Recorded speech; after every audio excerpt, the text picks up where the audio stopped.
రూపాయలు సంపాదించుకొని ఆడోళ్ళకి ఇస్తే వాళ్ళు పోయి ఇక పైసలన్నిటితోటి సారా తాగుతున్నారట. ఇక ఇట్లయితే మా సంసారం ఎట్లా వెళ్తుంది, మా పిల్లల భవిష్యత్తు ఏం కావాలి? అందుకే ఊళ్ళో సారాన్ని సప్లై చేసేటోళ్ళ మీద యాక్షన్ తీసుకొని ఆ ఆడోళ్ళు మళ్ళీ పారి తాగకుండా మా సంసారాలను సక్కదిద్దుండి సార్లు అని ఊళ్ళున్న మొగళ్ళంతా పోలీస్ స్టేషన్ పోయి కంప్లైంట్ ఇచ్చిండ్రు.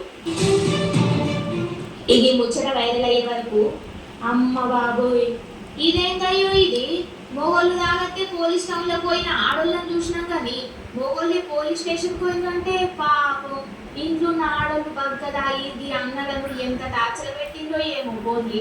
ఇక ఇలా కంప్లైంట్ తీసుకున్న పోలీసు వాళ్ళు అక్కరోళ్ళు ఊళ్ళో సారా అమ్ముతున్న వాళ్ళ మీద ఖచ్చితంగా యాక్షన్ తీసుకుంటామని చెప్పిందట. కానీ ఈ ఊళ్ళో ఆడోళ్ళను ఆదర్శంగా తీసుకొని మందుబాబుల చేతిలో టార్చర్ పడుతున్న ఆడోళ్ళందరూ బగ్గలాగి ఉల్టా మందుబాబుల మీదకి ఎగబడితే ఏంది పరిస్థితి?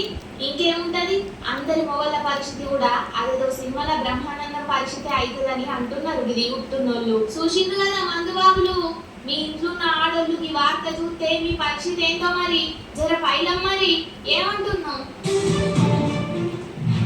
ఏమంట ఈ పాత ఫోన్లు వచ్చినాయో అవి